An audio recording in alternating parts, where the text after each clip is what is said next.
Spoilers! Yes, Justice League's opening weekend is coming to a close, so let's talk some spoilers about Justice League. That is a spoiler warning. If you have not seen Justice League, I really recommend going to see it and having yourself a damn good time. And yeah, I still really enjoy this film. I've seen it like a few times at this point, and I know it's not perfect. But look, I don't claim to be a professional movie critic or anything. I'm just a regular human being, and on top of that, I'm a fanboy. So I like having me some fun with the comic book movies. And I have a lot of fun with this movie, man. I just like watching it. So let's dive right in. The movie starts out after that Superman interview. It shows what Batman and Wonder Woman are up to. Batman is investigating these parademons, but Wonder Woman's first action scene in this film was badass, dude. Seriously, this one terrorist is shooting at a bunch of hostages and she just blocks it like that was awesome. But yeah, they're getting the team together, so when Bruce goes to like the Arctic wherever in the north, he's talking with Arthur Curry, and this is where I'm like, yeah, alright, Arthur Curry's a pretty cool bro. He's like, you dressed like a bat? Bruce Wayne's like, yeah, it's worked for 20 years in Gotham. And Arthur Curry's like, oh, that shithole. That got pretty big laughs from the audience. But when it comes to the newcomers in this film, I really like seeing their backstories for as little as we got to see of them. Like Aquaman, for example, we see a little bit of Atlantis when Steppenwolf comes down to attack. I like seeing Mera, played by Amber Heard. She has some dialogue with Aquaman. You get the feeling that this is like their first meeting, like ever. Now, I don't know much about Aquaman and his whole lore and story and all that, but from what I do know, he's half human and half Atlantean, right? He's the heir to the throne of Atlantis, and Mera told him this in the movie, right? Mera tells him, okay, this big threat has come to the surface. It would have been the king's responsibility. Now it's yours. And he's like, alright, then I need to borrow something from you. And it took me a while to figure out what is he talking about, what does he need, and I think I got it figured out. I think he's talking about the trident. I feel like there's a scene that's missing, which is Aquaman getting the trident from Mera or something. That'll probably show up in the extended edition, which we are going to have most definitely, if not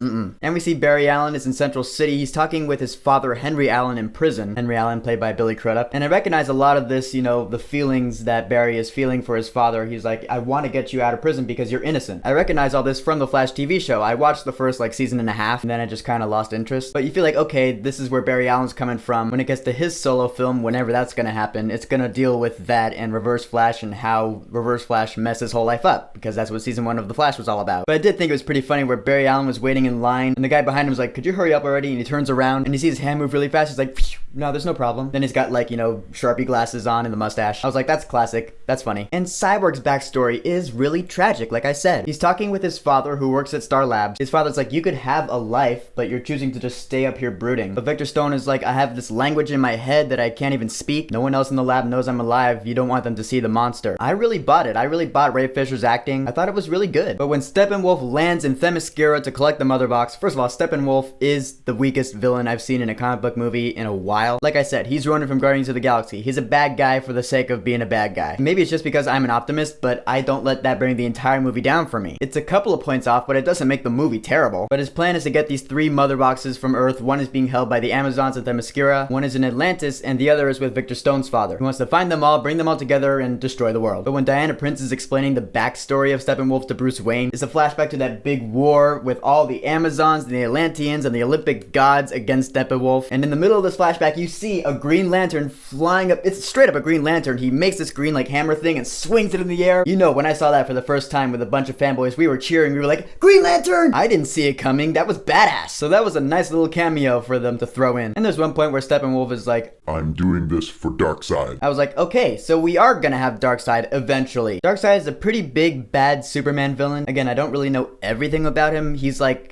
Apocalypse. But at least they're planting this here, like they planted Thanos in the first Avengers movie. And I think it's the same exact deal. Thanos is going to be in the 3rd Avengers film, and I think Darkseid's going to be the big bad villain in the 3rd Justice League film, way down the line. But moving on in the movie, the team is coming together now. The scene on the Gotham roof with Jim Gordon, played by J.K. Simmons, who's only in 2-3 scenes in the movie. Loved his hair though. But when he turns on the bat signal and you see Batman standing on the gargoyle, and what do you hear? That 1989 Batman theme that Danny Elfman brought back for this movie. That was awesome. Oh yeah, you bet I was cheering for that. Are you kidding me? That is definitive Batman if ever there was definitive Batman. And Danny Elfman brought back a few themes from previous DC films. Not just Batman, but he did bring back a little bit of John Williams' Superman. If you listen closely, you'll hear that in some of Kal-El's scenes. And also while the Flash is doing his thing, I noticed when he's running in super slow motion, there will be some times where I'm like, is that the theme from the Flash TV show? It's not, but it sure sounds like it. But Bruce Wayne gets the brilliant idea of using the Mother Box to bring Superman back to life. So he sends Barry Allen and Victor Stone to dig up Superman's grave, which is a really funny scene. And so they bring him back, and Clark Kent is still lying there in his coffin, dead as hell. So yeah, the pebbles lifting off the casket at the very end of Batman v Superman didn't mean shit. But I don't care, I let it slide because this is a really cool scene in the Justice League movie. When Clark Kent comes back to life, he flies up into the air, he comes down, and yeah, he's gonna be confused. It's not gonna be all sunshine and rainbows immediately. He has a little throwdown with the Justice League, so you get to see Superman versus each of the members of the Justice League, and that was really cool, because it is like the Avengers, where the Avengers fought each other before they fought the bad guy. Same thing here, you see Wonder Woman throw her lasso at Superman,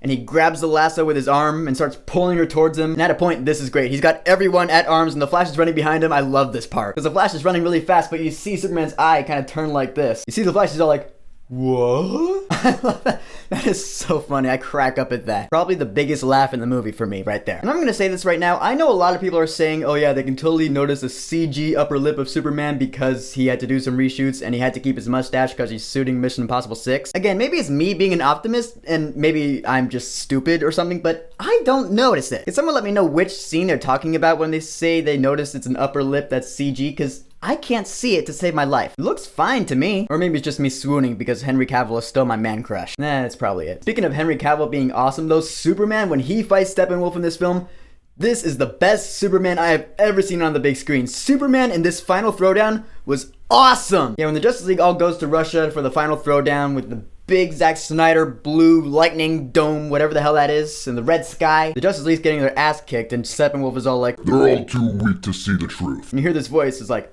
well, I believe in the truth. And you turn around, you see Superman there, and he's like, I'm also a big fan of justice. The first time I saw that movie, I didn't hear him say that line because we were too busy cheering. But the second time I saw it, I did hear him say, I'm a big fan of justice. And I was like, cheese alert. That was so cheesy. Almost as cheesy as Lois Lane being the one to restore his memory. But aside from that line, when he starts throwing down with Steppenwolf, he throws a punch at him. He just dodges it like this. But the best part is where he pins Steppenwolf on the ground, punches him once, heat vision. It's like bam, bam, bzz. But then at the very end, when Steppenwolf was about to swing his axe, he sees Superman come up, he's all like, and it's the freeze breath. I was like, yes! Finally, the freeze breath. I was hoping to God that they would someday show Superman's freeze breath on the big screen. We have not seen it yet in the DC Extended Universe. We've not seen it in Man of Steel or BVS. So I was just like, does he just not have freeze breath at all? That kind of sucks. I want to see his freeze breath. And I clarify it like this. I'm guessing, I'm just gonna throw my own fan theory out there, see if it sticks. I'm just gonna guess that he attained this power after being dead. I could somehow relate it to the phrase cold as death. You know, cold with the freeze breath, and cold as death, he was dead, and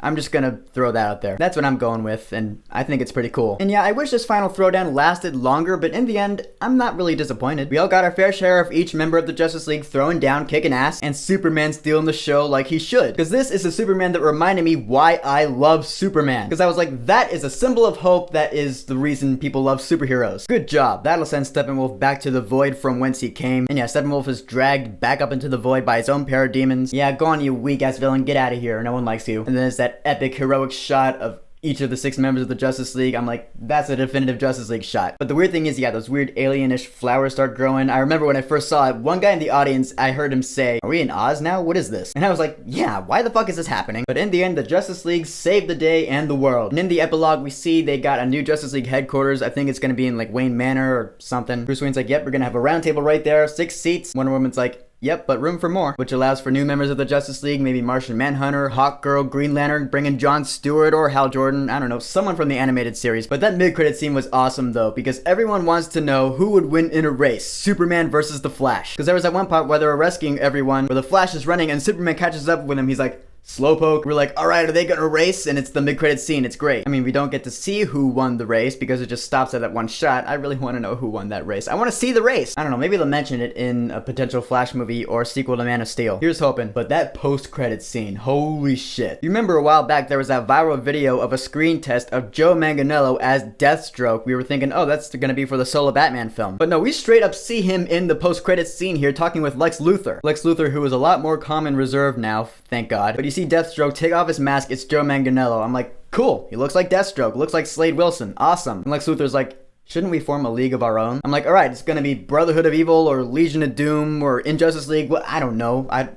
don't know. But that's probably gonna be Justice League 2. It's gonna be Lex Luthor, probably in the big power suit, I'm guessing, and Deathstroke and who knows what other villains are gonna be in there. I wanna see Cheetah, but maybe they're saving Cheetah for Wonder Woman 2. But in the end, I really liked the Justice League movie. I thought they did a really good job for what they could do. They could have had a better villain, but you know, whatever. This film makes me go, okay, I wanna see what the DC Extended Universe has to offer us in the future. I wanna see Aquaman, I wanna see Cyborg, I wanna see Wonder Woman 2. I'm really looking forward. I can't wait to see what comes in the future. So here's my question. Of the 3 newcomers, Aquaman, Cyborg, The Flash, who is your favorite? Whoever it is, go ahead and leave a comment. And don't forget to subscribe.